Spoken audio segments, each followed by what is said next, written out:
আমরা তো use to, আমি তো এই লাইফ কাটায় আসছি আরো আগে।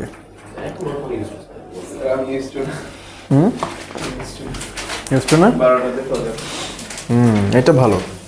এখন অভ্যাস চেঞ্জ করে ফেলেছি, 11টার ভিতরে চেষ্টা করি বিছানায় চলে যাওয়ার জন্য। So today is class number 11।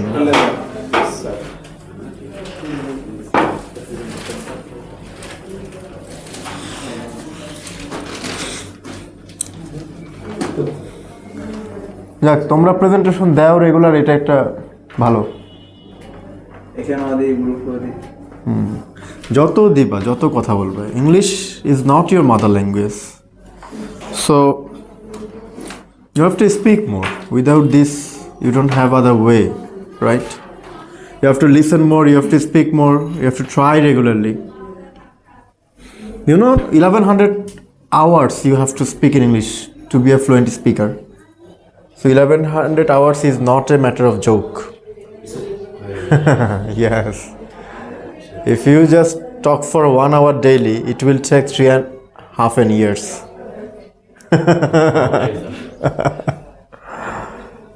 Okay. So we will talk today about the sentence, and of course we have a reading class today, as well as today is the date of 17, right?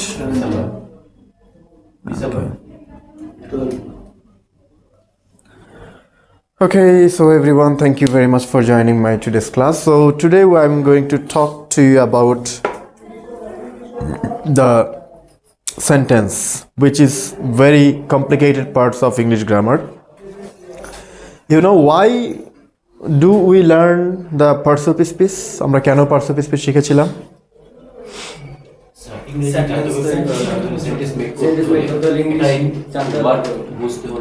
My first purpose was to understand the language. It was the first purpose. প্রথম পারপাসটা কি ছিল? ভাষাকে বুঝতে পারা। It was the first purpose. The second purpose was to apply the language. So first purpose was to understand the language. The second purpose was to apply the language. মানে প্রথম উদ্দেশ্য হচ্ছে কি ভাষাকে বুঝতে পারা, দ্বিতীয় উদ্দেশ্য হচ্ছে কি ভাষাকে ব্যবহার করা। সো এখন বুঝতে চাই অথবা ব্যবহার করতে চাই, হোয়াট এভার ইট ইজ, যাই আমি করতে চাই না কেন, আমাকে সেন্টেন্স শিখতে হবে। সেন্টেন্স ছাড়া আমাকে অন্য কোনো কিছু চেনার উপায় নাই। So generally we know that sentence is a combination of some mathematical terms like subject plus verb plus object, right? In general, the sentence has been divided into two main parts. দুইটা মূল ভাগে সেন্টেন্সটা ভাগ করা। One is called the subject and another is called the predicate. So predicate is mainly the verb and the auxiliary verb, but we can combine the object with the verb and the auxiliary verb into the predicate, right? আমরা এটাকে predicate করতে পারি, ঠিক আছে?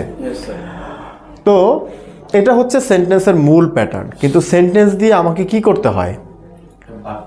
বাক্য তৈরি করতে হয়, কথাকে এক্সপ্রেস করতে হয়, রাইট? অথবা অন্য কেউ কথা বললে সেটাকে আমাকে বুঝতে হয়, ইন্টারপ্রেট করতে হয়। তাছাড়া আমার কি সেন্টেন্সের কিন্তু কোনো কাজ নেই। এখন এই যে বিভিন্ন টাইপের কথা মানুষ বলে, এই কথাকে আবার কি করা হয়, সেন্টেন্সের মধ্যে কতগুলো ডিভাইডেশন করা হয়, কতগুলো ভাগ করা হয়, ঠিক আছে? সেই ডিভাইডেশন নিয়ে আমরা একটু পরে কথা বলবো। Normally if we want to talk about the subject and the predicate part, then subject plus verb plus object. এই যে অবজেক্ট, এই অবজেক্টের জায়গায় সাধারণত দুটো অবজেক্ট থাকে। যদি দুটো অবজেক্ট থাকে, অবজেক্ট সাধারণত হয় হচ্ছে বাংলায় ব্যক্তি অথবা বস্তু। কি হবে? অবজেক্ট সবসময় কি হয়? ব্যক্তি বা বস্তু। আচ্ছা, অবজেক্ট বলতে হচ্ছে বাক্যের শেষে সাধারণত ব্যক্তি বা বস্তু বসে। আচ্ছা, এখন এই অবজেক্ট আবার দুইটা বসতে পারে একটা বাক্যের ভিতরে। কয়টা বসতে পারে? দুটো বসতে পারে। প্রথম অবজেক্টটা যদি দুটো বসে, তাহলে প্রথম অবজেক্টটাকে বলা হয় হচ্ছে ইনডিরেক্ট অবজেক্ট, পরের যে অবজেক্টটা এটাকে বলা হয় হচ্ছে ডিরেক্ট অবজেক্ট, ঠিক আছে? প্রথমটাকে ইনডিরেক্ট, পরেরটাকে ডিরেক্ট। সাধারণত হোয়াট বা হু দ্বারা প্রশ্ন করলে যে অবজেক্টটা পাওয়া যায় সেটা হচ্ছে ডিরেক্ট অবজেক্ট। আর ফর হোয়াট বা টু হুম দ্বারা প্রশ্ন করলে এগুলো কিন্তু রাইটিং পার্টে আবার আসবে, যে উত্তরটা পাওয়া যায় সেটা হচ্ছে ইনডিরেক্ট অবজেক্ট। সাধারণত ভার্ব এবং ডিরেক্ট অবজেক্টের মাঝখানে হচ্ছে ইনডিরেক্ট অবজেক্ট বসে। এখন যদি একটা বাক্যে একটা মাত্রই অবজেক্ট বসে তাহলে তাকে কি আমরা ডিরেক্ট বলবো না ইনডিরেক্ট বলবো? কেন?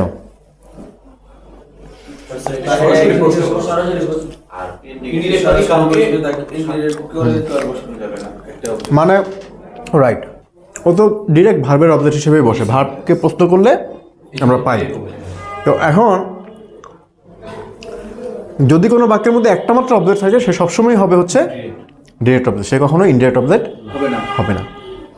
যেমন দুইটা অবজেক্ট বসে, ইনডিরেক্ট বসে এবং ডিরেক্ট বসে, ভার্বের পরে সিরিয়াল এটা হবে subject verb plus indirect object পরে ডিরেক্ট অবজেক্ট। ফর এক্সাম্পল একটা এক্সাম্পল বুঝি দেখলাম।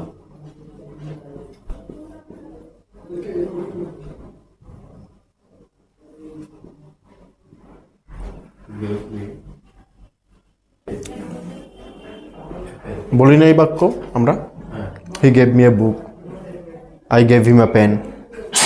অবজেক্ট কয়টা? ইনডিরেক্ট আর ডিরেক্ট। প্রথমটা কি? ইনডিরেক্ট, ওয়ার্ডটা হচ্ছে ডিরেক্ট। বুঝছো? একই জিনিস কিন্তু হয়তো আমরা বুঝতে অসুবিধা। এই আর কিছু না। যদি এখান থেকে স্যার এ পেন সরাই দেওয়া হয় তাহলে গেভ মি, এ গেভ মি, তো পুরো ওয়ার্ড কমপ্লিট হয়েছে কিন্তু কমপ্লিট হয়নি। He gave a pen complete হয়ে গেছে। অবজেক্টটা তো ইনডিরেক্ট হবে তখন। কমপ্লিট হলেই ডিরেক্ট হবে, তাছাড়া হবে না। বুঝতে পেরেছো? জি স্যার। মানে তুমি একটা করে অবজেক্ট সরাই দিলে বুঝতে পারবা কোনটা ইনডিরেক্ট কোনটা ডিরেক্ট। যার উপরে নির্ভর করে। পূর্ণাঙ্গ সেন্টেন্স হচ্ছে যে অবজেক্টটা পরিপূর্ণভাবে সেন্টেন্সটাকে বোঝায়, আর ইনডিরেক্ট হচ্ছে যে পূর্ণাঙ্গ সেন্টেন্স না। আর একটা মনে হচ্ছে যেন কিছু বাকি রয়ে গেছে। ওকে, এখন এই অবজেক্ট ছাড়াও অবজেক্টের জায়গায় আরও বেশ কিছু জিনিস বসে, এদেরকে বলা হয় হচ্ছে অ্যাডভার্বিয়াল। অ্যাডভার্বিয়ালস হচ্ছে তিন ধরনের হয়, আমরা জানি, অলরেডি শিখে আসছি অ্যাডভার্বের ক্লাসে। প্লেস, টাইম, ম্যানার বা ফ্রিকোয়েন্সি, মনে আছে? অ্যাডভার্বের ক্লাস মনে আছে না ভুলে গেছো? অ্যাডভার্বের ক্লাস অ্যাডভার্ব এত প্রকার না, তাহলে অ্যাডভার্বিয়ালস মানে হচ্ছে এরাই। তাহলে প্লেস, টাইম, ম্যানার বা ফ্রিকোয়েন্সি, এটা তাহলে অবজেক্টের জায়গায় বসতে পারে, অবজেক্টকে রিপ্লেস করেও বসতে পারে, আবার অবজেক্টের পরেও বসতে পারে। যদি অবজেক্ট থাকে তাহলে অবজেক্টের পরে বসবে, আর যদি অবজেক্ট না থাকে তাহলে সরাসরি ভার্বের পরে বসবে, মানে অবজেক্টকে রিপ্লেস করে বসবে। তাহলে বাক্যের পেছনে যা থাকে সবগুলোকে আমরা কখনো অবজেক্ট বলতে পারি না, সব অবজেক্ট না। অ্যাডভার্বিয়াল তো অবজেক্ট না এগুলো। তাহলে আমরা ওই যে বলি না যে subject plus verb plus extension বলে না গ্রামার শেখানোর সময়, এক্সটেনশন মানে কি? এই এক্সটেনশনই হচ্ছে মানে যে অ্যাডভার্বিয়াল সহ আরও যা যা থাকে সেটা দিবে, ঠিক আছে? আচ্ছা, এরপরে হচ্ছে গিয়ে আরও থাকতে পারে হচ্ছে 2+V1।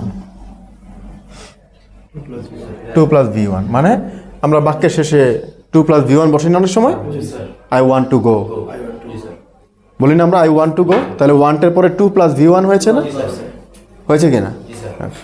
তাহলে এইটা হইতে পারে। সো এইভাবে করে আসলে একটা সেন্টেন্স কি হয়, তাহলে এই যে এইখান থেকে শুরু করে অক্সিলারি ভার্ব, যদি এখানে যদি আবার ভার্ব বসে, ভার্ব আবার কয়টা বসতে পারে? দুইটা বসতে পারে, অক্সিলারি ভার্ব, মেইন ভার্ব। এইটাই কিন্তু একটা সেন্টেন্স। এই যে যা দেখতেছো এটাই হচ্ছে একটা সেন্টেন্সের মূল উপাদান।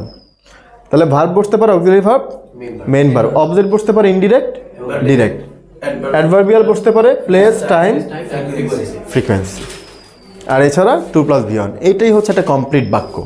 এর বাইরে তুমি পৃথিবীতে বাক্য তৈরি করার কোনো সুযোগ নেই। সর্বোচ্চ হয়তো ওয়ার্ডকে আগে পরে করে দিতে পারবা, মানে এখানে তো আমি একটা সিরিয়াল মেনটেন করেছি, কিন্তু তুমি চাইলে অ্যাডভার্বিয়ালকে আগে দিতে পারবা। I went there yesterday, I went there, এটা বলতে পারবা। আই ওয়েন্ট দেয়ার ইয়েস্টারডে, তাহলে adverbial adverb of time use করেছি, আমি গতকাল গিয়েছিলাম সেখানে। এখন আমি বলতে পারি ইয়েস্টারডে আই ওয়েন্ট দেয়ার, গতকাল আমি সেখানে গিয়েছিলাম। সো এইভাবে করে আমরা কি করতে পারি, সেন্টেন্স মেক করতে পারি। মানে শব্দকে তুমি সর্বোচ্চ আগে পরে বসাতে পারবা, কিন্তু এই ইনগ্রেডিয়েন্টস ছাড়া, এই মশলা ছাড়া, এই উপাদান ছাড়া একটা বাক্য কখনোই তোমার পক্ষে তৈরি করা সম্ভব হবে না। ক্লিয়ার? ওকে। আর এইখান থেকে শুরু করে, এই যে অক্সিলারি ভার্ব থেকে শুরু করে এই শেষ পর্যন্ত যে অংশ, এই পুরো অংশের নামই হচ্ছে প্রেডিকেট। বুঝতে পেরেছো? জি স্যার। এই মানে এক কথা হচ্ছে কি, সাবজেক্ট বাদে বাক্যের বাকি অংশটাকে বলা হয় প্রেডিকেট, আর সাবজেক্টকে তো সাবজেক্টই বলা হয়। আগে সবই চেঞ্জ হ্যাঁ। করার সুযোগ নেই। এখন একটা বাক্যের বিভিন্ন এক্সপ্রেশন আসে, বিভিন্ন ধরনের কি আসে, বা বিভিন্ন টাইপের সেন্টেন্স আমরা বলি না, এই টাইপের সেন্টেন্স সব ঠিক থাকবে, শুধু এইটা পরিবর্তন হইলেই টাইপটা পরিবর্তন হয়ে যাবে। ভার্ব। এটা পরিবর্তন করে দাও, প্রেজেন্ট ইনডিফিনিট টেন্স হয়ে যাবে। এটা পরিবর্তন করে দাও, পাস্ট ইনডিফিনিট টেন্স হয়ে যাবে। এটা পরিবর্তন করে দাও, ফিউচার ইনডিফিনিট টেন্স হয়ে যাবে। বাকি সব ঠিক থাকবে। বাকি সবগুলো থাকতেই হবে একটা বাক্যের মধ্যে। মানে থাকতেই হবে বলতে হচ্ছে গিয়ে, মানে সবগুলো নিয়ে তো আর বাক্য তৈরি করা সম্ভব না, যখন যেটা প্রয়োজন সেটা আমার আনতে হবে, কিন্তু এগুলো বাক্যের মৌলিক উপাদান। আর এই যে ভার্ব, এটা ভ্যারিয়েবল। ভার্বের যত পরিবর্তন হয়, সেন্টেন্সের মিনিং তত পরিবর্তন হয়ে যায়। এই কারণে ইংরেজিতে শেখার মতো ভার্ব ছাড়া কিছু নেই। কারণ সেন্টেন্স মানেও ভার্ব, ভার্ব মানেও ভার্ব, ভার্ব মানে পার্টস অফ স্পিচ, ভার্ব মানে সব। বাক্যের মধ্যে সবচেয়ে পাওয়ারফুল যে ইনগ্রেডিয়েন্টস, সেটা হচ্ছে ভার্ব। এটা স্যার আমি গতিবিধি বুঝাইতে পারবো না। তুমি কিছুই বুঝাইতে পারবে না এটা ছাড়া। এটা ছাড়া বাক্য তৈরি করতে পারবে না। এছাড়া কিছু হবেও না স্যার। এটা ছাড়া তুমি এটা আবার এইটাকেই আবার noun pronoun adjective, noun adjective অ্যাডভার্বে রূপান্তর করে অন্য পার্টস অফ স্পিচ তৈরি করা যাচ্ছে। আবার দেখো, এই ভার্বটাকেই ডিফারেন্ট ওয়েতে পরিবর্তন করে তার ডিফারেন্ট মিনিং নিয়ে আসা যাচ্ছে। আমি লিখেছি যে আই ওয়েন্ট দেয়ার ইয়েস্টারডে। আমি যদি বলি I was going there yesterday, তাহলে শুধুমাত্র টেন্সের ফরম্যাটটা চেঞ্জ হয়ে গেল। I had gone there yesterday, yesterday তো ইয়েস্টারডের জায়গায় আছে, আইয়ের জায়গায়ও আছে, তাহলে পরিবর্তন হচ্ছে কিসের, ভার্বে। এবং এটার জন্য কিন্তু মিনিংও পরিবর্তন হয়ে যাচ্ছে। Do I make you clear? Yes sir. তো এভাবে করে প্রত্যেকটা জিনিস পরিবর্তন হচ্ছে, প্রত্যেকটা। এই কারণে verb is important. You have to learn a lot of verbs and you have to learn the uses or application of verb. ভার্বের অ্যাপ্লিকেশন মানেই সেন্টেন্স, মানে different kinds of sentence. Okay, have you noted it? or you can take a picture.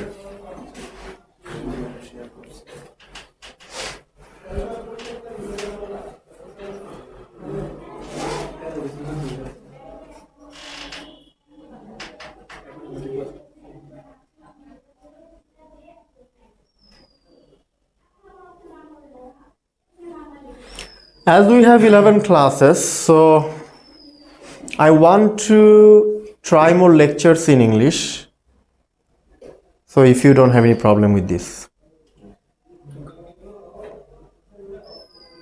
Any problem if I deliver 50% lectures in English? No, sir. I can understand, but I don't. You can't speak because you don't speak. তুমি ইংরেজি বলতে পারো না কারণ তুমি ইংরেজি বলো না, সহজ হিসাব। Yes, sir. এর মানে এই না যে তুমি ইংরেজি জানো না। তো তুমি ইংরেজি জানো, এবং জানার জন্য যেটুকু ইংরেজি বলা দরকার, মানে বলার জন্য যেটুকু ইংরেজি জানা দরকার, সেটা তুমি অলরেডি জানো।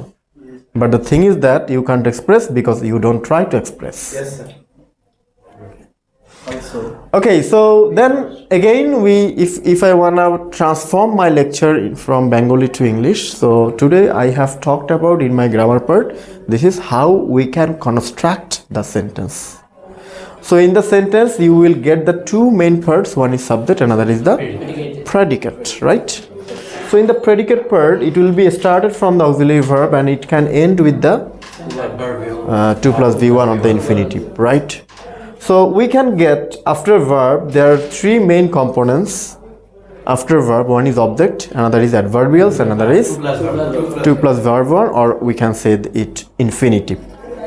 So in the object, we can also get two objects. The object can be a person or the things. So the first one is the indirect object, the second one is the direct object. So if we can use two objects together, we must put the indirect object first after the verb, then we will put the direct object after the indirect object. Indirect object will be placed between the verb and the direct object. Or if a sentence carries only one object, we will address always this object as a direct object. Do I make you clear? Yes. Okay. Then without object, also we have some components in English sentences which are called the adverbials. Adverbial means any kind of place, the name of the place, any kind of name of the time, and any kind of manner or frequency. So all that can be used as a position of a object. And then we can use also 2 plus V1. But the thing is that everyone can be put either in the first position of a sentence or in the last position of a sentence. Adverbial can be a subject, object can be a subject. Even 2 plus V1 can be a subject. For example, to swim is good for health. So in this sentence, the sentence started with the to swim. So to swim here is a subject. So that means all the objects you can convert into the subject if you required in the sentence. Do I make you clear? Yes. Okay. Now let's talk more about the classifications of the sentence. As I have said, and obviously the verb has a very important or the vital role in a sentence in different expression of tense and voice, even the modals auxiliary. Right? If you change the verb, the expression can be changed, but the subject and the object will be remain same. Okay. Any problem of understanding my English? No, sir. It's clear? Clear. Okay, that's great. And the very pity things inside your classroom is you don't try to speak English with each other, Yes. but you should try. At least you should start. When you come to classroom, you don't have other environment to speak in English. Classroom is the only place for you where you can express yourself in English and nobody will mind it, right? Because everyone has come the same purpose. Everyone has come here for the same purpose. You have practiced Bengali well and you know how to speak in Bengali. So you don't need to practice more Bengali inside the classroom. Already we are started last day. From last day you have started. But as this is not our habit, remember you will always forget to speak English. So just try to remember when you wake up early in the morning, so you will just start your routine, and in the routine you have to remind it or recall your mind over and over again that I have to speak English every day. They make you understand. Okay, now let's talk more about the sentence, and now I will talk about two different kinds of sentences. One is generally we say the statement sentence or the expressional sentence, and another is called the structural sentence. So in expressional sentence, generally this sentence we use focusing on speaking, but in a structural sentence generally we use this sentence focusing on writing. Understand? Yes. So there are 5 kinds of expressional sentences. How many kinds? There are 5 kinds of expressional sentence. First one is called the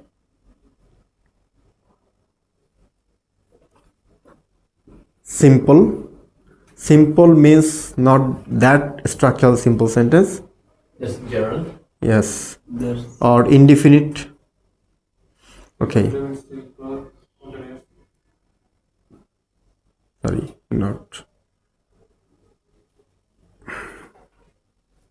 Or if I can go to our grammar books, we can say it the assertive sentence, right? yes. Then interrogative. This sentence also called the declarative sentence. Yes.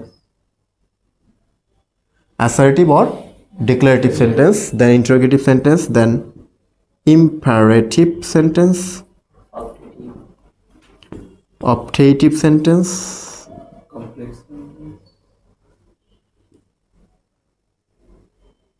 exclamatory sentence. So last class we have talked about the exclamation mark Yes. and the interjection, right? And the structural sentence কে আবার তিন ভাগে ভাগ করা হয়. One is called the simple and complex, Compound. and final one is compound.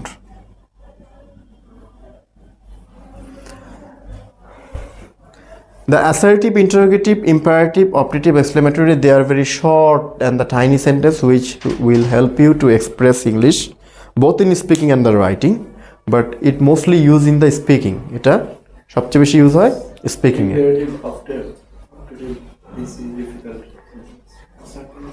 No can understand English. This sentence. These are expressionals, so it depends on the expression. Face or speaking. Yes, this is like the expression. Imperative sentence. If you order something, or command, or request, Okay. or advise, or recommend, then it will be the imperative sentence. Generally, imperative sentence start with the verb, or sometimes start with the let, or sometimes we can see with the please. Please do it. Let me go there. Do it. Some order, request. Do it is a order, right? Yeah. Do it is a order. Please do it is a request. Request. And let me go, this is also the request or the permission, Yes. right? This is the permission. So those are called the imperative sentence. Every day, every sentence. Every This type. yes, these types generally start with the let or verb. Okay, sir. Generally start with or verb. Okay. Then order. And the optative sentence always, if you have any wish, you have any pray, Yeah. may Allah help you. Pray. May I be the, if I were the king of the Bangladesh, or I were the president of the Bangladesh. Those are called the optative. That means you are opting, you are optimistic for something. আশা ব্যঞ্জক যে ধরনের আশা, দোয়া ইত্যাদি ইত্যাদি যত বাক্য আছে সবই হচ্ছে optative sentence.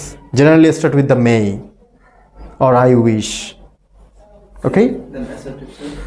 Assertive is general. All kinds of tense, voice, and modal sentence are called the assertive sentence.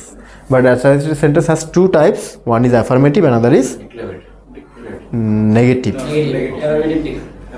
Negative. This is two types mainly: the affirmative sentence and the Negative sentence. negative sentence. I go there. This is the assertive sentence, as well as it's a present simple tense. It can transform into negative. I cannot go there, or I do not go there. Nabodok. So the assertive sentence can be divided into two types. One is yes, Yes.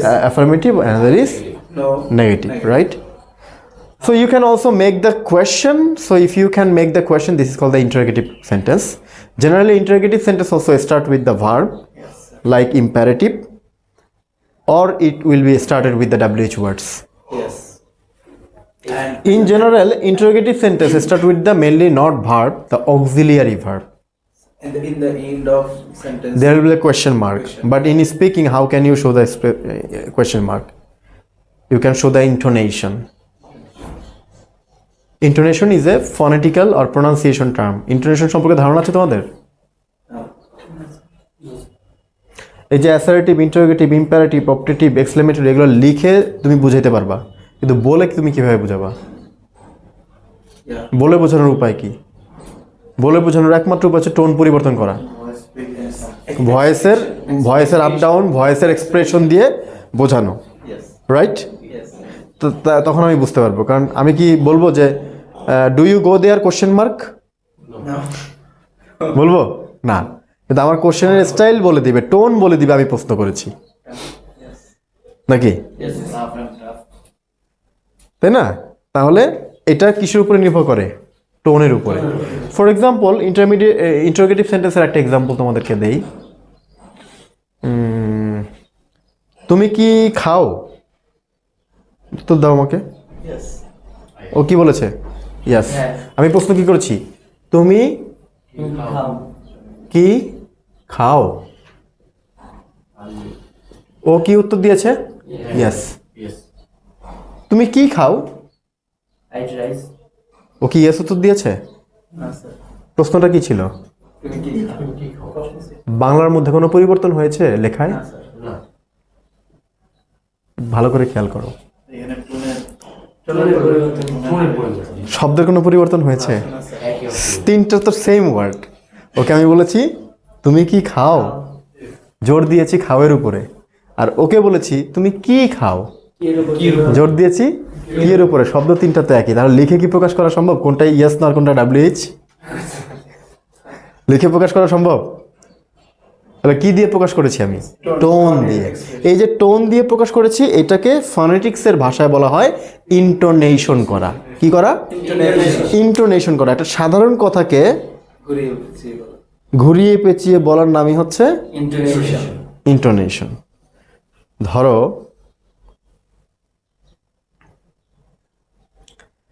তোমার এক বন্ধু একটা রেস্টুরেন্টের সামনে দাঁড়িয়ে আছে, তো তুমি ওকে জিজ্ঞেস করলে এই কি করো সেখানে?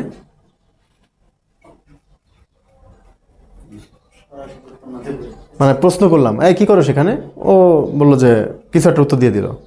আচ্ছা, তোমার ওই বন্ধুটা আরেকদিন দেখলাম যে একটা বারের সামনে দাঁড়িয়ে আছে, ওই ড্রিঙ্কস করে না, বারের সামনে দাঁড়িয়ে আছে। তখন আমি এই কিরে কি করো সেখানে? কথাটা সেম কিনা, মানে শব্দগুলো সেম কিনা, কিন্তু টোন কি করেছে? পরিবর্তনের কারণে কি হয়েছে? মিনিংটা, মিনিংয়ের ইন্ডিকেটটা পরিবর্তন হয়েছে না? তো এটা কেন হয়েছে? এটা হচ্ছে ইন্টোনেশনের জন্য হয়েছে। ইন্টোনেশনের জন্য পৃথিবী স্বাধীন হয়েছে, জানো?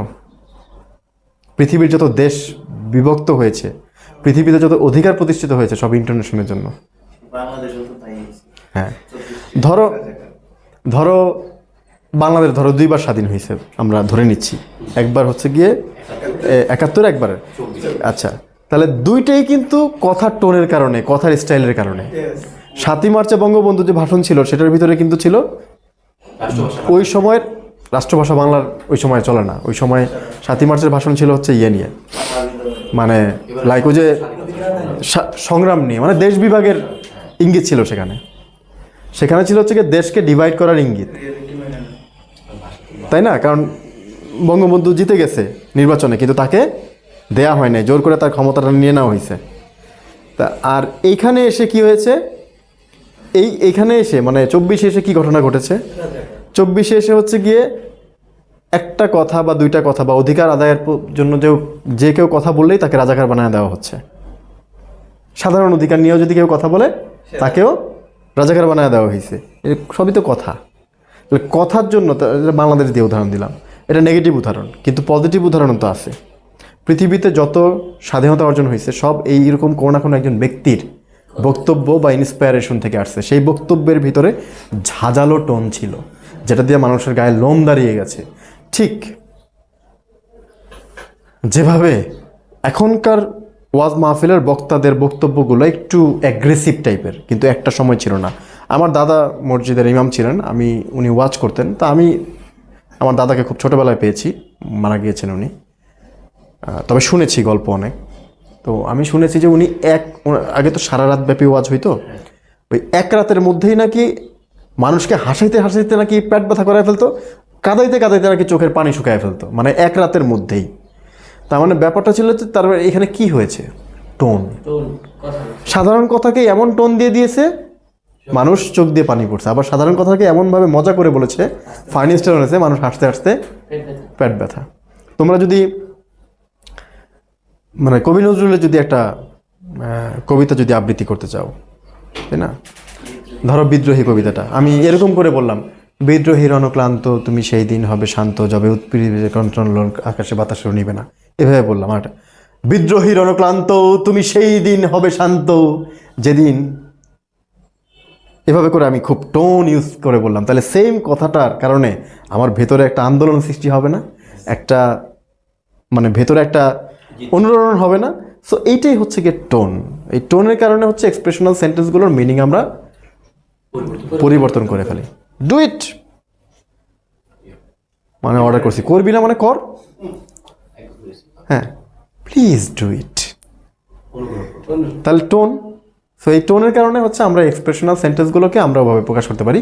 লিখে প্রকাশ করতে গেলে তখন তার কিছু ফর্ম আছে, যে ফরম্যাটটা হচ্ছে কি আমরা ফলো করি। যেমন এইটার অ্যাসার্টিভের ফরম্যাটটা হচ্ছে subject plus verb plus object, আর ইন্টারোগেটিভের ফরম্যাটটা হচ্ছে অক্সিলারি ভার্ব অথবা WH ওয়ার্ড। এটাকে ব্র্যাকেটে দিলাম এই কারণে, থাকতেও পারে নাও থাকতে পারে, তারপরে অক্সিলারি ভার্ব, তারপরে হচ্ছে সাবজেক্ট, তারপরে হচ্ছে মেইন ভার্ব, তারপরে হচ্ছে অবজেক্ট থাকতেও পারে না থাকতেও পারে, কারণ অনেক সময় অবজেক্টকে কেন্দ্র করে আমরা প্রশ্ন করি। স্যার মেইন ভার্ব হ্যাঁ। হবে না? মেইন ভার্ব তো দিয়েছি, এই যে ইম্পারেটিভ সেন্টেন্সটা হয় হচ্ছে কি ভার্ব দিয়ে শুরু হবে, মেইন ভার্ব দিয়ে শুরু হবে, আর না হলে লেট দিয়ে শুরু হবে main verb imperative sentence. Operative সেন্টেন্সটা নর্মালি হচ্ছে মে বা উইশ দিয়ে শুরু হয়, উইশ বা প্রে দিয়ে হয়। এক্সক্লেমেটরি সেন্টেন্স সাধারণত ওয়াচ বা হাউ শেষে কোয়েশ্চেন মার্ক থাকে, এক্সক্লামেশন মার্ক থাকে, এইভাবে করে হয়। ঠিক আছে, তাহলে এদেরকে লিখে প্রকাশ করতে গেলে তো অনেকগুলো সিম্বলিক ওয়ে আছে যেটা দিয়ে আমি প্রকাশ করতে পারি, কিন্তু মুখ দিয়ে প্রকাশ করতে গেলে, স্পিকিংয়ে প্রকাশ করতে গেলে তখন আমাকে অনেকগুলো এক্সপ্রেশন ইনটোন করতে হয়, যার উপরে ভিত্তি করে তখন একটা মিনিংটা আমরা বুঝতে পারি। আর স্ট্রাকচারাল সেন্টেন্স হচ্ছে কি ও শুধু কথা পেঁচাবে, ও শুধু কথা পেঁচায়। ও কথা পেঁচানোর ওয়ে হচ্ছে গিয়ে প্রিন্সিপাল ক্লজের সাথে থাকে হচ্ছে ফ্রেজ সিম্পলে। এটা নিয়ে কালকে আরও ডিটেলস আলোচনা করবো, কারণ সেন্টেন্সের উপর দুটো ক্লাস আমাদের। কমপ্লেক্স সেন্টেন্সে থাকে হচ্ছে গিয়ে principal clause plus subordinate clause, আর কম্পাউন্ড সেন্টেন্সে থাকে হচ্ছে principal clause plus principal clause. একের অধিক থাকতে পারে, আমি আপাতত দুইটা দিয়ে বুঝাইলাম। ঠিক আছে, তো এগুলো কি হয়, এই যে এক্সপ্রেশনাল সেন্টেন্সগুলোকে জোড়া লাগিয়ে লাগিয়ে এইসব সেন্টেন্স তৈরি করা হয়ে থাকে। এক্সপ্রেশনাল সেন্টেন্সগুলোকে কি করা হয়, জোড়া লাগানো হয়, জোড়া লাগিয়ে লাগিয়ে এই সেন্টেন্সগুলো, স্ট্রাকচারাল সেন্টেন্সগুলো তৈরি করা হয়। ওই যে মনে আছে ভার্বের চ্যাপ্টার আলোচনা করলাম, নন ফাইনাইট ভার্ব কোনো আলাদা ভার্ব না, ফাইনাইট ভার্বেরই বিভিন্ন রূপ মাত্র। এরকম স্ট্রাকচারাল সেন্টেন্স আলাদা কোনো সেন্টেন্স না, এরা আসলে এক্সপ্রেশনাল সেন্টেন্সকেই যুক্ত করে করে এখান থেকে নিয়ে নিয়ে যুক্ত করে করে আসলে ওইখানে ওই সেন্টেন্সটা তৈরি করা হয়েছে। বিশেষ করে অ্যাসার্টিভ সেন্টেন্সকে নেওয়া হয়, অন্য কোনো সেন্টেন্স না। মূলত হচ্ছে গিয়ে এই অ্যাসার্টিভ সেন্টেন্সগুলোকেই গাঁথুনি দিয়ে দিয়ে সিম্পল কমপ্লেক্স কম্পাউন্ড তৈরি করা হয়। এই সেন্টেন্সগুলো খুব একটা আসে না, ইন্টারোগেটিভও আসে না। মূলত অ্যাসার্টিভ সেন্টেন্সকে বা ডিক্লারেটিভ সেন্টেন্সকেই মানে স্ট্রাকচারিং করা হয়। ওকে, সো ডু ইউ আন্ডারস্ট্যান্ড? আলোচনা শেষ, আজকে এটুকুই ছিল। স্যার আজকে ক্লাসটা খুব ভালো, বিকজ সাম ইংলিশ সাম বাংলা। ও, এই জন্য আমি আরও ভাবলাম যে আগের 10টা ক্লাস কি তাহলে কিছু পড়াতে পারি নাই। স্টার্টিং যদি আমাদের শুধু ইংলিশ থেকে শুরু করেন তাহলে আরো বেটার হতো। আমরাও কিভাবে শুরু করব? এই যে তুমি বাংলা বলতেছো, তুমি বাংলা বললে আমার ভেতর থেকে বাংলা বের হয়ে যায়। তুমি ইংরেজি শুরু করো, দেখবে যে পটপট করে ইংরেজি বলতেছি। Okay sir, so you have to start. Yes আমরা কমফোর্ট জোন থেকে বেরোতে চাই না, so we should get our self away from the comfort zone. Bengali is our comfort zone. The time you will stay your comfort zone, you will remain the illiterate. Right. একা একা ইংরেজি বলতে খারাপ লাগে না? অবশ্যই। কতক্ষণ বলা যায়? কেউ বলে না আমি একা বলতেছি, বিরক্ত লাগে না? সবাই বলবে, everyone will speak in English. Then I can continue this. Okay. So the rest of the 13 classes, if you want, I can continue mixing together Bengali and English, but you have to cooperate me. How? You will not speak a single word in Bengali. Yes. Okay? sure. Whatever your question, your query, you can ask me in English. It doesn't matter whether you can make the sentence or not. Just deliver your word. Okay. শব্দ বলে ফেলতে হবে। Sentence make হইলো না হইলো এটা নিয়ে এত চিন্তা করার দরকার নেই। তুমি যা বলতেছো সেটা যদি আমি বুঝতে পারি আলহামদুলিল্লাহ, okay, language is okay. The purpose of the language is to make understand others. ইনশাআল্লাহ। ভাষার মূল উদ্দেশ্য হচ্ছে অন্যকে বোঝানো। ভাষার মূল উদ্দেশ্য বলা হয় না শুদ্ধ করে কথা বলা, আর শুদ্ধ করে কথা বলতে পৃথিবীতে কোনো কথা নাই। No. শুদ্ধ করে কথা বলা বলতে পৃথিবীতে কোনো কথা নাই, কারণ language has two ways of application. One is informal and other is formal. Informal means it is always inaccurate language. Informal means it is always inaccurate English. Informal মানে হচ্ছে গিয়ে যে কোনো ভাষার ইনঅ্যাকুরেট ফর্ম, মানে ওটা অ্যাকুরেট ফর্ম না। Informal কি নেটিভ গুলো কি ইনফর্মাল? আমরা যেভাবে বাংলা বলি সেভাবে কি বাংলা পড়ি? না স্যার। এই যে আমি বললাম আমরা যেভাবে বাংলা বলি এটা ফর্মাল, কিন্তু আমি যদি বলি আমি যেমনে বাংলা বলি, এটা কি ফর্মাল? নেটিভ যেমনে নামে কোনো শব্দ বাংলাতে আছে? না বই পাবো আমরা? না স্যার, কেমনে গেছিলা? রাইট? মনে করো এক বিদেশি আসছে বাংলাদেশে, এর আগে মনে হয় একদিন গল্প বলছিলাম তোমাদেরকে, বলি নেই? ওকে, এক বিদেশি আসছে বাংলাদেশে, আসার পরে সে বাংলা ভাষা শিখতেছে। এখন সে পেলো অনেকগুলো রিলেশনশিপ মুখস্থ করলো, ফাদার মাদার সিস্টার ব্রাদার। তো মামার ইংরেজি মুখস্থ করলো হচ্ছে গিয়ে ম্যাটারনাল আঙ্কেল। সো অ্যাড্রেস কিভাবে করবে? আঙ্কেল, সরাসরি আঙ্কেল। এখন বাংলাদেশে আসার পরে তো ও তার ভাষা তো বুঝে না, ও একটা গাইড নিল। গাইড নেওয়ার পরে গাইডকে বললো যে চলো আজকে তোমার পুরো ঢাকা শহর রিক্সা দিয়ে ঘুরবো। ওকে, এখন রিক্সা দিয়ে বের হওয়ার পরে রিক্সাওয়ালাকে যখন ওই গাইড যখন ডাকলো, এই মামা যাবা কোথায়? আগারগাঁও যাবো। Okay, the rickshaw puller is his uncle, maternal uncle, so let's go. Okay, গেল, রিক্সা ঘুরলো, ঘোরার পরে চিন্তা করলো যে okay let's, you have a very familiar, you have a very popularity on tea stall, so let's take a tea. চায়ের দোকানে বসলো, বলো এই মামা দুটো চা দাও তো। ওকে, চা দিল। Okay, let's get on the public transportation. ঠিক আছে, এই মামা কই যাবো এই বাস? ওকে, ভাড়া কাটতে আছে, মামা টাকাটা কম নিলে হয় না? এভরিওয়ান ইজ ইয়োর মামা, ম্যাটারনাল আঙ্কেল। ওই বেটা তো পড়বে পুরো ফাপড়ের মধ্যে, ওই যে বিদেশ থেকে আসছে। কারণ ও যে বাংলাটা শিখে আসছে সেই বাংলা তো হচ্ছে গিয়ে রিলেশনশিপ বাংলা, আর আমরা যে মামা রাখছি সেটা স্ল্যাং।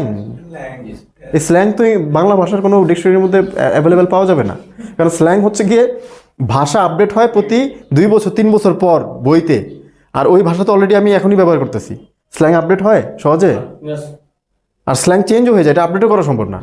আজকে যে স্ল্যাং, আগামী পরের জেনারেশন বা 1 বছর পরে হয়তো ওই স্ল্যাং আর ইউজ হচ্ছে না, অন্য কোনো স্ল্যাং ইউজ হচ্ছে।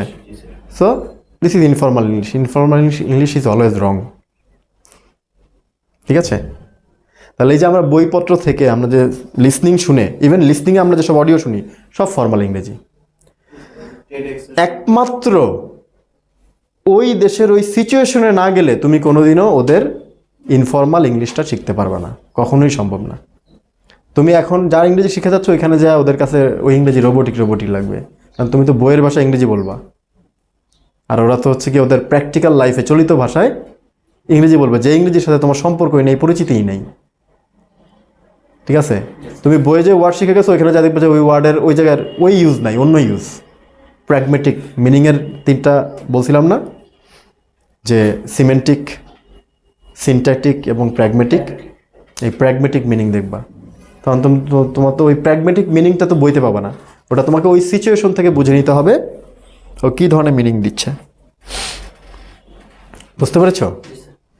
সো তাহলে তুমি এখন কত দূর আছো দেখো, দিল্লি এখন অনেক দূর, তুমি এখনো ফর্মালটাই বলতে পারো না, তাহলে informal how can you? Right? Yes, if you learn the formal, then to learn the informal English it will not take much more time. You can just get it within very short 3 to 4 months if you just go and talk more with them, involve yourself in different situations inside England or New Zealand or Australia or Canada or USA. Then you will gradually understand that what the English we learn from the book, they have some different uses on the basis of different contexts. ওকে, কনটেক্সটের উপরে অনেকগুলো use চলে যাচ্ছে। So what ever, we have a IELTS examination and we have to sit for that, so that's why we need to learn the formal English ইনশাআল্লাহ। and we have to use the formal English. তুমি formally use করতেছো না, তুমি informal তো প্রশ্নই আসে না, পারবাই না, ধরা খেয়ে যাবা। পসিবল IELTS 7 পেয়ে যাওয়ার পর ওইখানে যা দেখবা যে তুমি ইংরেজি পারো না, তাহলে IELTS নাই, ওইখানে যা কি হবে? After getting IELTS 7, if you go there, then you will discover that I don't know English. ওদের সাথে মেশার পরে তোমার কাছে মনে হবে তুমি ইংরেজি পারো না। 7 পেয়ে যাওয়ার পরে আর 7-এর নিচে পেলে তাহলে কি ঘটনা ঘটবে, অথবা ইংরেজি না জেনে গেলে কি ঘটনা ঘটবে? তেমন গোলক ধাঁধা হবে না, এই বছরে বছরে 20-30 লাখ টাকা করে বাড়ি থেকে পাঠানো লাগবে আর কি, এইটুকুই গোলক ধাঁধা, এটা চেয়ে বেশি তো আর কিছু না। টাকা থাকলে পাঠাবে, সমস্যা কি?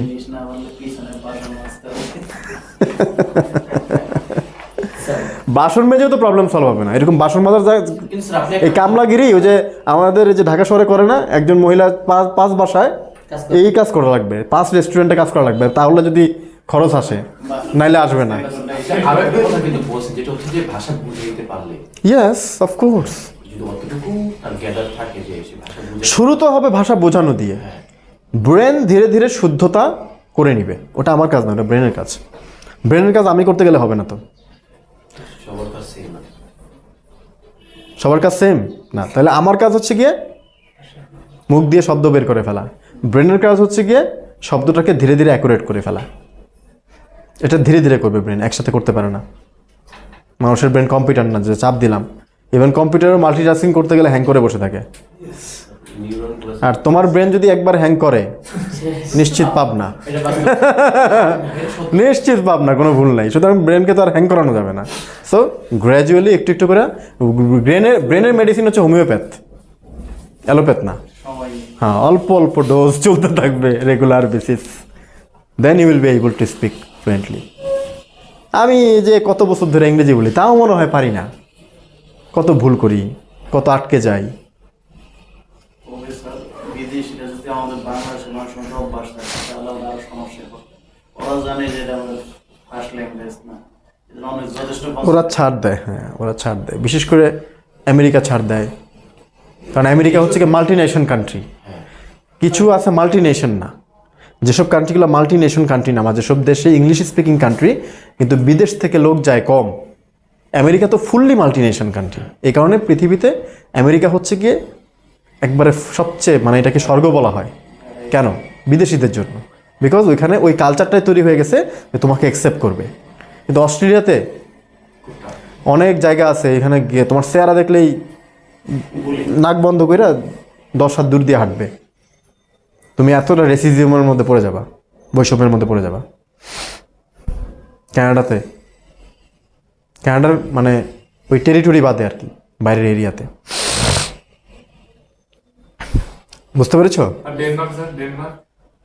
ওটা তো ইংলিশ স্পিকিং কান্ট্রি না, আমি ইউরোপের কথা বলছি না, পৃথিবীর 3টা দেশ সবচেয়ে ইংলিশ হচ্ছে, আমি ইংলিশ স্পিকিং কান্ট্রিগুলোর কথা বলতেছি। ইউরোপের রেসিজম আরও অনেক বেশিও। ওরা তো ইংরেজদেরকেই দেখতে পারে না, ইংরেজদের দেখতে পারে না, ওদের ভাষা নিজস্ব ভাষা বলতে হবে। হ্যাঁ অস্ট্রেলিয়ার ওরা ইংরেজিতেই দেখতে পারে না, আর ওদের সাথে ইংরেজি বললে ওরা অনেক সময় বিরক্ত বোধ করে। ওরা চায় যে তুমি যে দেশে যাবা, তুমি আমার দেশের ভাষা শিখে আসো, কারণ ওইখানকার প্রত্যেকটা দেশ উন্নত। কেউ কাউরে তো গোনার সময় নাই। চায়না কোনো দিন ইংরেজি শেখায় ইয়ে করছে? ওরা ওয়েবসাইট থেকে শুরু করে ওদের পুরো ইন্টারনেট জগৎ, ওরা সব সিস্টেম হচ্ছে গিয়ে চাইনিজ ল্যাঙ্গুয়েজে আপডেট করে নিছে। ইদানিং একটু ইংরেজি শেখার চেষ্টা করতেছে। কেন? কারণ হচ্ছে গিয়ে ওরা মার্কেট ধরতে চাচ্ছে। মার্কেট ধরতে গেলে, ওদের প্রোডাক্ট সেল করতে গেলে, অন্যকে বোঝাইতে গেলে চাইনিজ ল্যাঙ্গুয়েজ অনেকের পক্ষে শেখাটা টাফ। ইংরেজি শেখাটা যতটা সহজ, চাইনিজ ল্যাঙ্গুয়েজ শেখাটা অতটা সহজ না। চাইনিজ ল্যাঙ্গুয়েজে একটা ওয়ার্ডে 4টা টোন, এক এক টোনের কারণে ওয়ার্ডের মিনিং এক একটা হয়ে যায়। ঠিক আছে, এক একটা হয়ে যায়। চাইনিজে হচ্ছে কি, এই যে up tone, down tone, level tone, up down tone, 4টা টোন আছে। একটা ওয়ার্ড এই 4 টোনে উচ্চারণ করলে, আপ টোনে এটার একটা মিনিং দেয়, অর্থ দেয়, ডাউন টোনে আরেকটা মিনিং দেয়, মানে স্ট্রেট বলে দিলে একটা মিনিং দেয়, আবার যদি যে শেষের দিকে যে একটু চাপ দাও, প্রথম দিকে যদি একটু চাপ কম দাও, এভাবে হলে মিনিং আরেকটা পরিবর্তন হয়ে যায়। এখন তুমি শব্দ মুখস্থ করবা না টোন মুখস্থ করবা? শুধু শব্দ মুখস্থ করলেও কাজ হচ্ছে না, টোন লাগতেছে। অবশ্যই লাগে, পরে বিজনেসই ক্যান্সেল হবে। এটাই মানে তোমাকে ভাষা বুঝতে হবে এই জিনিসটা।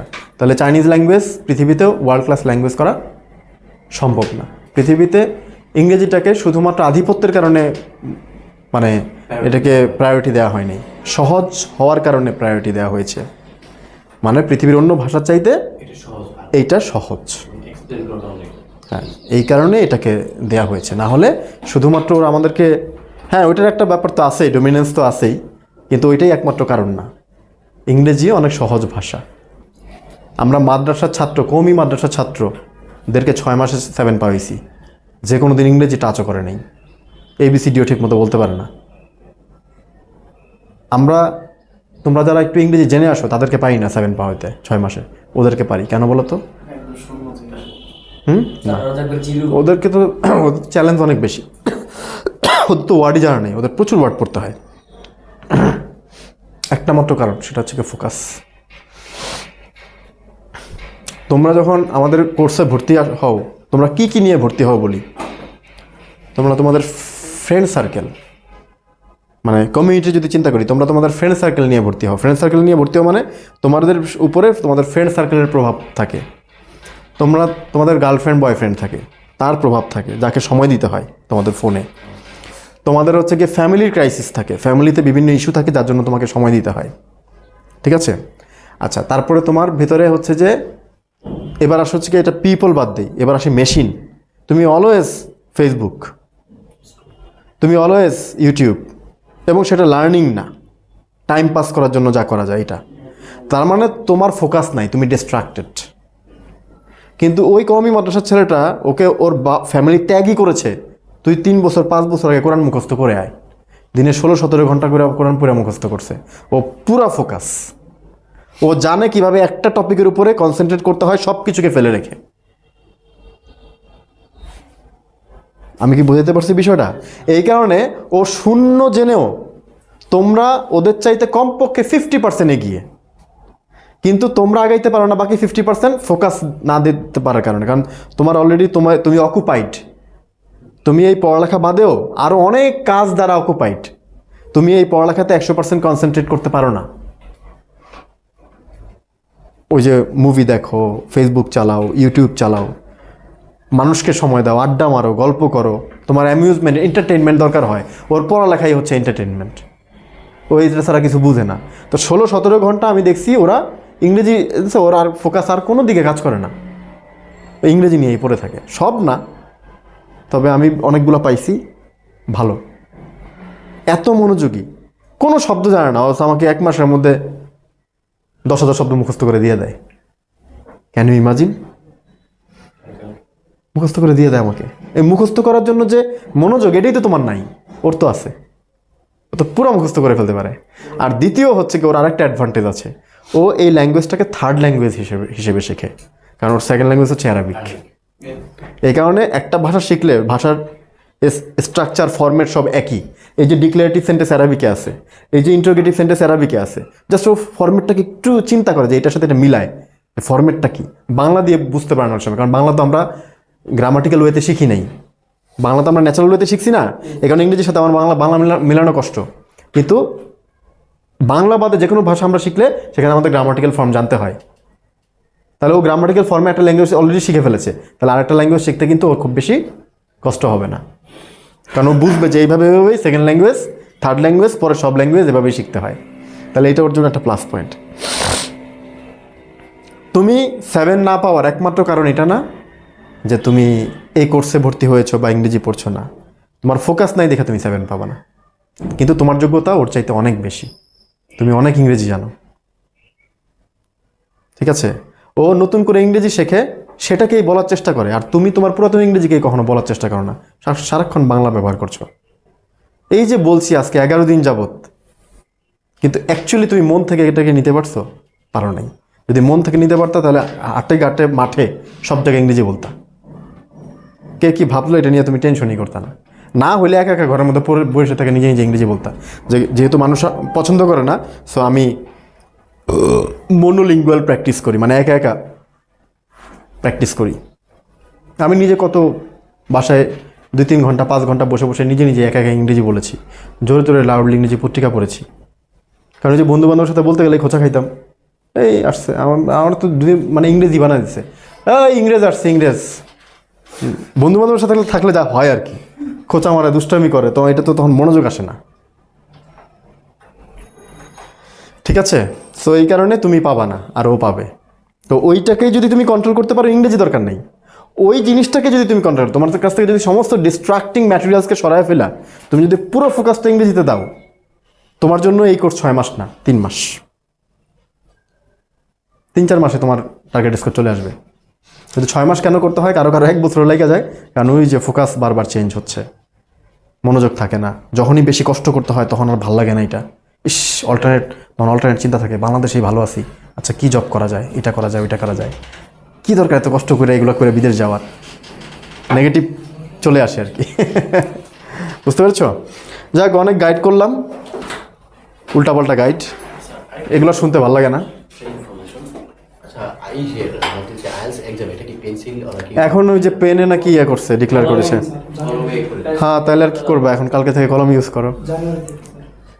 আর হচ্ছে কি তুমি তো পরীক্ষা দিবা সেই মার্চ এপ্রিল মেতে যায়, তো তুমি তো, তোমার তো এখন পরীক্ষা দেওয়ার নিয়ত না, তাহলে জানুয়ারি থেকে শুরু করলে তো অলরেডি তখন কলম প্রচলন হয়ে যাবে, অনেক ব্যাচ কলম দিয়ে পরীক্ষা দিয়ে ফেলবে। পেন্সিলটা হচ্ছে কি একটা ওভাররাইটিং করে সেটাকে আমি আবার কারেকশন করতে পারবো। এখন তোমাকে সেই অপশন দিবে না, কারণ এখন বুঝে গেছে সবাই ইংরেজি পারে, তাহলে তোমার জন্য আরও কম্পিটিটিভ হয়ে গেছে জিনিসটা, কোনোভাবেই লেখায় ভুল করা যাবে না, কাটাকাটির সুযোগ নেই। পাকিস্তানে তো মনে কম্পিউটার বেস কম্পিউটার দিতে পারবে, এখানেও আছে, কিন্তু এখানে এখনও কম্পিউটার বেসটাকে 100% ম্যান্ডেটরি করে নেই। তবে নিশ্চিত থাকো, আজকে কালকে বা 1 বছর পরে হইলেও এটা করে ফেলবে। হ্যাঁ, মানুষ যখন আস্তে আস্তে এটার উপর কম্পিউটার লিটারেট হয়ে যাবে, ভালো হবে। বাংলাদেশের আর্থসামাজিক অবস্থাও চিন্তা করতে হবে, সবাই তো আর কম্পিউটার এফোর্ড করতে পারে না, তাই না? আবার কম্পিউটার এফোর্ড করতে পারলেও দেখি যে মাউস ছাড়া অন্য কিছু চালাইতে পারে না, খুব এক্সপেন্সিভ। টাইপ পারে না। হ্যাঁ, তাহলে এটা একটু বিষয় না, তাহলে ওইটা তো মাথায় থাকতে হবে। করতে গেলে আরো বেশি ফোকাস লাগে। হ্যাঁ, সময় দিবে, আমার মনে হয় যে এক্সপার্ট টাইপিং স্যার কি ওই এক্সাম পুরো ফুল মার্কস কমপ্লিট করতে পারে না, তোমাকে ওই যে সম্ভবত হচ্ছে 25 WPM থাকলেই মনে হয় লিখতে পারবা, ওই পরিমাণ টাইম তোমাকে দিবে, মানে ওয়ার্ড পার মিনিট তোমার যদি 25 থাকে তাহলেও লিখতে পারবা। আমার তো একসময় বাংলায় ছিল 40, ইংরেজিতে ছিল 60, 40 আমার বাংলায় ছিল 40। তো অনেক। বিজয়, তাও বিজয়। হ্যাঁ, এখন তো বিজয় একবারেই পারি না, ভুলে গেছি। এখন যে অভ্র ইউজ করতে করতে এখন আর, হ্যাঁ ইংলিশ 60-এর উপরে ছিল, এখনও মনে হয় 60-এর উপরে। তোমার সাথে টাইপ করতে পারবা না। আমি মানে ইংরেজি যত দ্রুত লিখি তার চেয়ে দ্রুত টাইপ করি। রেগুলার ইউজ করছে যা আমাদের আমি তো সেই ইন্টারমিডিয়েট থেকে, আমি ওই যখন মোটা মোটা ইয়া ছিল কিবোর্ড, জি স্যার, খ্যাট খ্যাট খ্যাট খ্যাট শব্দ হইতো, ওই সময় থেকে আমি টাইপিং করি। ওইটা এখন স্যার আমি অনেক আর এখন তো ম্যাকবুক ইউজ করি, এটা তো একবারে প্লেন, স্মুথ অনেক। তাই না? আর তখন তো খ্যাট খ্যাট করতে হইতো, তখনই আমি 40-50 উঠাইতাম। আমার অনেক থেকে আগ থেকে করে কিন্তু হয় নাই। আমি টাইপ করে আমি একদম মাউস দিয়ে ব্যবহার করি। প্রফেশনালি ইউজ করলে হয়ে যায় আর কি। আমি তো আসলে কল সেন্টারে কাজ করেছি, কল সেন্টারের প্রতিটা কল করার পরে ডাটা এন্ট্রি দিতে হইতো কম্পিউটারে বসেই, তো ওই ডাটা এন্ট্রি আমি কীভাবে দিব? আমার টাইপ করা ছাড়া তো উপায় নেই, টাইপ করতেই হইতো। আর এছাড়া আসলে কম্পিউটারের ব্যাপারে আমার অনেক আগে থেকেই ফ্যাসিনেশন। স্যার কল আমি কিন্তু ছোটোখাটো কোডিং জানি, আমি ফটোশপ ইলাস্ট্রেটরের কাজ জানি, আমি ওয়েব ডেভেলপমেন্ট জানি, ঠিক আছে? না, প্রফেশনাল লেভেলে না, জানি। কিন্তু এই জিনিসগুলো জানা কিন্তু একটা কঠিন কাজ, এটা খুব বেশি ইন্টারেস্ট তৈরি না হলে মানুষ এসব কাজ পারবে না। স্যার আপনার হচ্ছে 2011 থেকে শুরু করা, মানে তখন আপনি 2011 থেকে সেন্টার, তারও 10 বছর আগে তো ইংরেজি পড়াইছি, মাস্টার ছিলাম, তার মানে 23-24 বছর আগে থেকে পড়া। তা তো 20 বছর তো হয়ে গেছে। হ্যাঁ, 2003 আমি অনার্স ফার্স্ট ইয়ার, তখন থেকে পড়াই ইংরেজি। এখন করতেছেন? এখনও কি? এখনো বলতেছে, এখনো কি পড়াশোনা করছেন এটা? এখন হ্যাঁ, এই যে আমার 3য় মাস্টার্স চলতেছে জাহাঙ্গীরনগর ইউনিভার্সিটিতে, ইএলটিতে 3rd মাস্টার্স। মাঝখানে অনেক ঝড় গেছে, প্রতিষ্ঠানের উপর দিয়েও গেছে, আমার উপর দিয়ে গেছে। 2019 সালে তো প্রায় 50-60 লাখ টাকা লস করলাম। 3টা অফিস বন্ধ হয়ে গেল, গাজীপুরে 2টা ছিল, এখানে একটা। সরকার বন্ধ করবে কেন? 1.5 বছর টানা কোভিডের জন্য বন্ধ ছিল, সব বেচে ফেলতে হয়েছে পানির দরে। প্রায় 50 লাখ, কোনো মালিক তো কোনো ফেরত দেয়নি আমাকে, অ্যাডভান্স ফেরত দেয়নি। 2 লাখ 5 লাখ করে অ্যাডভান্স দেওয়া ছিল, একটাও ফেরত পাইনি। এই সেই বিভিন্ন আইন কানুন দেখা সব কেটে রেখে দিছে। ওরাও দিতে পারবে না, তো ভাড়া হয়নি। ভাড়া হলে রিপ্লেস করে হয়তো আমাকে দিয়ে দিত, এটাও দিতে পারবে না। গাজীপুরে একটা অফিস না? 2টা অফিস ছিল, এখন একটা। গাজীপুর চৌরাস্তা একটা ছিল দীর্ঘদিন। উত্তরটা মনে হয় তখনও ই করেনি। উত্তর একটা শুরু করেছি হচ্ছে 2018-র দিকে, 18-র শুরুর এর দিকে, আগে তো আপনি মনে হয় 5 মানে 1 বছর। না, উত্তরটা আবার কোভিডের পরে শুরু করেছি, কিন্তু তখনও প্রচার দেইনি, প্রাইভেটের মতো করে পড়াইছি আর কি। এই হচ্ছে বিষয়। তো আসলে এটার অ্যাড পাইছে 21 সম্ভবত, 21 দিকে। এখন আমি সেলস অ্যান্ড মার্কেটিংয়ে একটু মনোযোগ দিছি। এখন এটার উপরে আবার আমার তো MBA আছে মার্কেটিংয়ে, এখন একটু একটু করে ফোকাস দিচ্ছি, কারণ এই কোর্সটা একটু এক্সপেরিমেন্টাল ছিল। মানে এক্সপেরিমেন্ট করতে করতেই কোভিড চলে আসলো। তারপরে আদৌ কি এটা দুর্বল ছাত্রদেরকে দিয়ে হবে কি না আমি শিওর ছিলাম না, কারণ আমি তো সবসময় একটু যারা ভালো তাদেরকে পড়াইছি, দুর্বলদেরকে পড়াইনি। মানে আইএসটা যাদের ইংরেজিটা ভালো তাদের থেকে রেজাল্ট আনছি আমরা সবসময়, দুর্বলদের থেকে আনি নেই। এখন তো মার্শাল্লাহ এই যে গত পরশু দিনও তো গাজীপুর অফিস থেকে 6.5 একটা রেজাল্ট পেলাম, খুবই দুর্বল স্টুডেন্ট ছিল। তাহলে এখন তো এটাকে এস্টাবলিশ কোর্স, স্যার এখন এটাকে প্রচার করতেছি। একজন পাইলে আর ফেসবুকে পোস্ট করে দিন আগে, তাহলে এবার পছন্দ হবে। হ্যাঁ? না এবার পোস্ট হয় না, মানে ফেসবুকে পোস্ট হয় না, সবার মাঝে যায় না এভাবে। ইদানিং করতেছি, পোস্ট করতেছি। মাঝখানে একটু বন্ধ ছিল, যে কার্ড ডিক্লাইন করতেছিল, বাংলাদেশ ব্যাংকের সাথে একটু সমস্যা তো। বললাম আর কি। হ্যাঁ, কিছু ইস্যু চলতেছে না, এখন থার্ড পার্টি দিয়ে করাচ্ছি। ব্যাংকের কার্ড ডিক্লাইন করে বসে আছে, আমার কার্ডে $200 কিন্তু ইউজ করতে পারতেছি না। এটা কি বাংলাদেশ ব্যাংক অফ করেছে?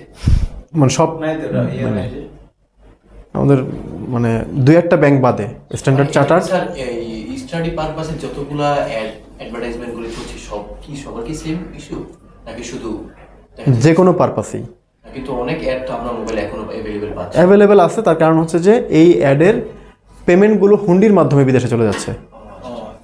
অর্থাৎ এই অ্যাড অ্যাকাউন্টগুলো বিদেশ থেকে নিয়ে আসা। বাংলাদেশ থেকে। যেমন আমাকে রিসেন্টলি একটা এজেন্সির সাথে আমরা কন্ট্যাক্ট করছি, ওরা আমাকে একটা অ্যাড অ্যাকাউন্ট দিয়েছে। যা বুঝলাম যে এই অ্যাড অ্যাকাউন্টের বিজনেস অ্যাকাউন্ট যেটা, এগুলো ওরা হচ্ছে গিয়ে মেটার সাথে বিজনেস ডিল করা ওদের, মানে ওরা এজেন্সি নিয়ে নিছে মেটার সাথে। এখন মেটার পেমেন্ট পাওয়া দিয়ে কথা, তো মেটা এবার যেই দেশের কার্ড দিয়েই পেমেন্ট করুক, মেটা তখন পেমেন্ট নিয়ে নেয়। কিন্তু আমার যখন পার্সোনাল আইডি থেকে যখন আমি পেমেন্ট করতেছি, তখন বাংলাদেশের কার্ড ছাড়া মেটা পেমেন্ট নিবে না, কারণ তখন তো আর হুন্ডি হবে না, এটা তো তখন বাংলাদেশ ব্যাংকের থ্রুতে আসতে হবে। আর বাংলাদেশ ব্যাংক যদি কার্ড ডিজলভ করে দেয়, তাহলে তো আমার কিছু করার নেই। তো এই কারণে এগুলো এই যে রহস্য উদ্ঘাটন করতেছি আর কি আস্তে আস্তে। এখন ওই থার্ড পার্টি দিয়ে করাচ্ছি, মানে থার্ড পার্টি দিয়ে অ্যাড আমরাই তৈরি করতেছি, থার্ড পার্টি থেকে শুধুমাত্র পেমেন্ট গেটওয়েটা ওদের কাছ থেকে নেওয়া আর কি। প্রচারটা হ্যাঁ, ওরা শুধু ওদেরকে টাকা দিয়ে ওরাই ডলার করে। পুরো ফেসবুক মেটাকে পে করতে হয়, পুরো পুরো মেটাকে পে করতে হয়। এজেন্সি কিছু নাই। না, যেমন আমাদের এখন ডলার নিচ্ছে 130 টাকা করে, তাহলে 130 টাকা করে নিলে এখানে ওদের লাভ আছে না, মিনিমাম তো 5 টাকা লাভ আছেই। 16 টাকা স্যার, হ্যাঁ, 16 টাকা ভ্যাট ব্যাটা স্যার ভ্যাট আছে না, ও বিন হইলে না হয় কিছু কনসেশন পাবে, কিন্তু ওকে তো বাংলাদেশ সরকারের ট্যাক্স দিতেই হবে। অথবা যদি ভ্যাট নাও দেয়, তাহলে হুন্ডিতে কিছু খরচ যাবে না, হ্যাঁ কিছু খরচ যাবে না। তারপরে 10 টাকার মতো যদি থাকে, তাহলে আমি যদি পার ডে যদি ধরলাম $10 অ্যাড চালাই, তাহলে মাসে $300, তাহলে $300 তো ওর কাছে 3000 টাকা ইনকাম। এরকম আমার মতো এরকম যদি ওর 100 ক্লায়েন্ট থাকে, ও শুধু ডলার লেনদেন করেই তোর। আর আমি তো $300 কথা বললাম, আমি হচ্ছে গিয়ে দরিদ্র মানে অ্যাডভার্টাইজার, এই কারণে। কিন্তু যারা হচ্ছে গিয়ে পার ডে হচ্ছে কি $100 অ্যাড দেয়, দারাজের মতো কোম্পানি, রকমারির মতো কোম্পানি, এরা কি পরিমাণে অ্যাড দেয়, কত বড় অ্যাড দেয়। আমাদের কম্পেয়ার করলে হবে না। হ্যাঁ, তাহলে অথবা আমাদের ইন্ডাস্ট্রিতেই 10 মিনিটস স্কুল যে পরিমাণ টাকার অ্যাড দেয়, সেটার সাথে আমি মিলাতে পারবো। ওটা তো পপুলারিটি এখন বাংলাদেশে। পপুলার হলেও তো অ্যাড চলতেছে ওদের, তো ওরা কি কম টাকার অ্যাড দিবে? ওরা পার ডে মিনিমাম $20-30 অ্যাড দিবে, তো পার ডে $30 মানে মাসে $1000 অ্যাড। তো এইরকম এজেন্সি যদি এরকম ওদেরকে পায়, 5 টাকা লাভ হলেও তো ওদের লস নেই, অনেক টাকা লাভ।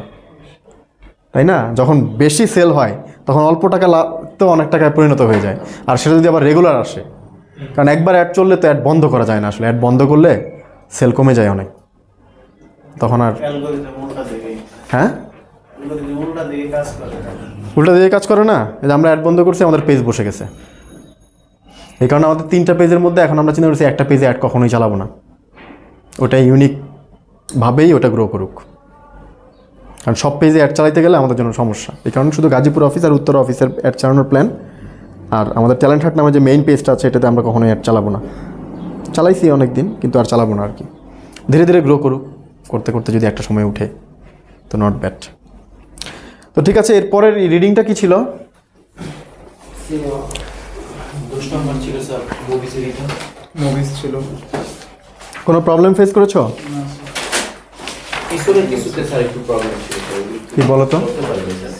মুভিজ সহজ ছিল, এটা আমি এইটাতে যে 4 নম্বরটা আমি একটু বুঝতেই হচ্ছিল। হ্যাঁ। এটা করতে পারি। Your friends are late. Ask you to order for them. তোমার বন্ধুরা দেরি করে ফেলেছে এবং তাদের জন্য তোমাকে বলেছে কিছু অর্ডার করার জন্য। Complete the sentence. ওইটা নিজের মতো করে কমপ্লিট করতে হবে নাকি? না এখানে তো দেয়া আছে, খুঁজে পাওয়া যায় না। দেখুন স্যার, দেখি। জেইন, লি, কিম। ও না না, এখানে দেয়া নেই। এই সেন্টেন্সের সিচুয়েশনের ভিত্তি করে তোমাকে সেন্টেন্সের বাকি অংশ কমপ্লিট করতে হবে, আর একটা নতুন সেন্টেন্স দিতে হবে। সেন্টেন্স মেকিং ফর্মুলা, অর্থাৎ ইনকমপ্লিট সেন্টেন্সকে কমপ্লিট করার সলিউশন তোমাকে করতে হবে। ওকে, আচ্ছা একটু তো চুলকাবেই, সব জিনিস আরাম করে তার শেখা যাবে না, এটা লিখতে হবে তারপরও। আচ্ছা এরপরেরটা কি আছে দেখো তো? গেটিং। এখান থেকে অনেক নতুন শব্দ শিখবা, কারণ এখানে সবসময় তোমরা কিন্তু মেডিকেল হেল্পের জন্য ইংরেজিগুলো জানো না। এটা কিন্তু এবার নতুন নতুন নিয়ে এখান থেকে চেষ্টা করে যে নতুন ইংরেজিগুলো একটু শেখার জন্য, ঠিক আছে?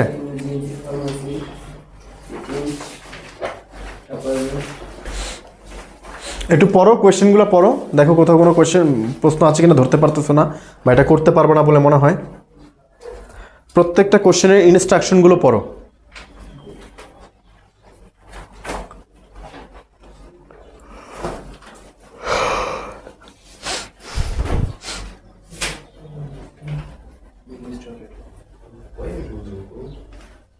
তোমাদের যে বইগুলো করাচ্ছি, একটা প্রেজেন্টেশনটা আমাদের লেখা, কিন্তু বাকি 0 লেভেলের বইগুলো একটাও বাংলাদেশি রাইটারদের না, সব বিদেশি রাইটারদের বই। তা আমার এক টিচার সেদিন শুনে বলতেছে, আপনি লেভেল 0-তে বিদেশি বই পড়াচ্ছেন? আমরা হ্যাঁ, বিদেশি ভাষা বিদেশি ল্যাঙ্গুয়েজ দিয়ে শিখতে হবে, কিচ্ছু করার নেই। এবং এইটার জন্য আমাদের কোর্স অনেক আপগ্রেড করে ফেলছে, মানে অনেকে এই সিলেবাসটা ধরে হচ্ছে গিয়ে বেসিকের শেষ পর্যায়ে।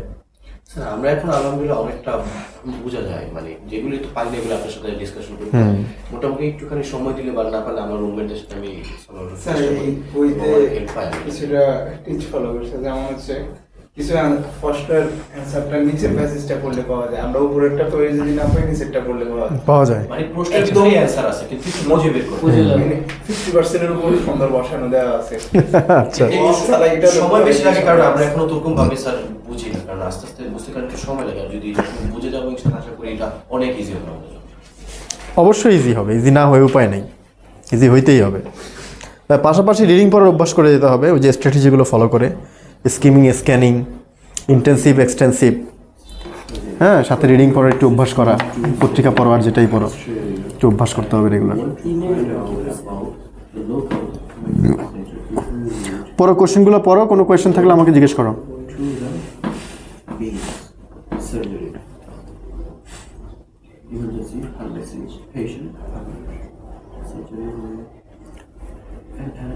কালকে কি বার? বুধবার। 48 পেজের মধ্যে 2 নাম্বার যেটা এটা কি স্যার? আচ্ছা, আগামী শনিবার তোমাদের পরীক্ষা হবে। যা পড়ছো রিডিং সহ সব কিছু মিলে, আমি আসবো না কিন্তু পরীক্ষা চলবে, আমি তো শনিবার আসি না। আর শনিবার আমারও পরীক্ষা, দোয়া করি আমার জন্য, তোমাদের জন্য দোয়া করি, যেহেতু শনিবার তোমাদের পরীক্ষা আছে। আমার এই লাস্ট সেমিস্টার, এটা ফাইনাল পরীক্ষা। 12 শেষ এই 12 পর্যন্ত যা সিলেবাস তার উপরে পরীক্ষা। তাহলে স্যার বৃহস্পতিবার একটু রিভিউ করে দিন। ওকে, দিলাম।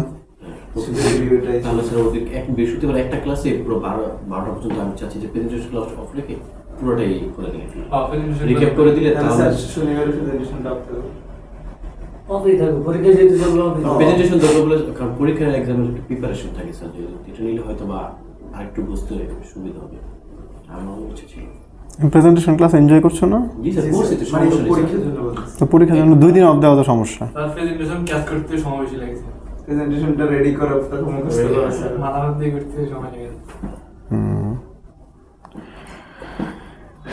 ওকে, পড়ো।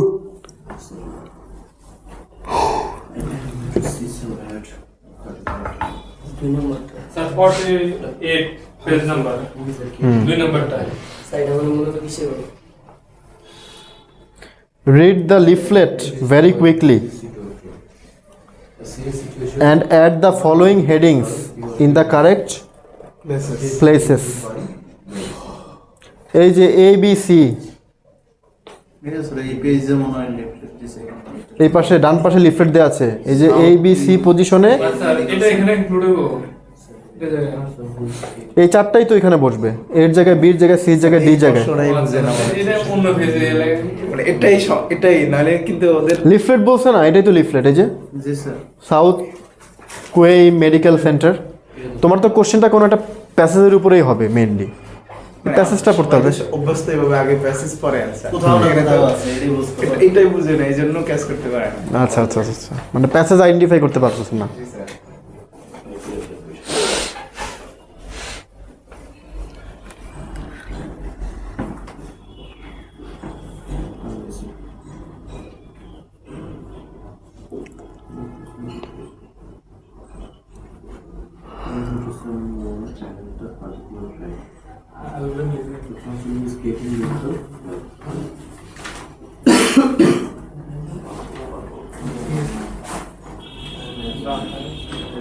স্যার ওই দিন যে একটা পেজে পরীক্ষা নিয়েছে ক্যাটাগরিটা সেম এরকম হবে গ্রামারে।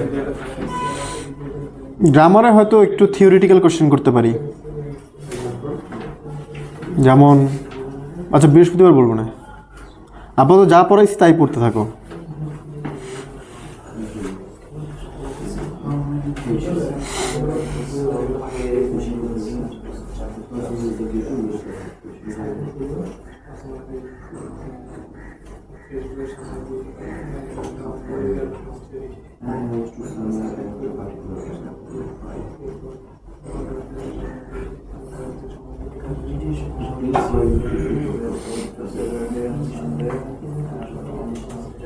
স্যার আপনি একটা ঠিক কথা বললেন, ওই বললেন না ফের মোবাইলের পিছনে ওই সময়টা যদি বই মধ্যে লাগাইতাম তাহলে আরো মানে ই হইতো বেশি। স্যার কাইন্ড দেখবেন ট্রাই করব যে অ্যাপস তো ভাই সব সমস্যা হচ্ছে এই অভ্যাসটা তো অনেক দিনের অভ্যাস। আমি আজকে বললাম কালকে ছেড়ে দিবা, এটা পারবা না, টাফ।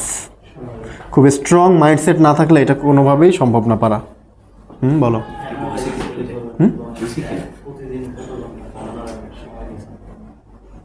কত নাম্বার?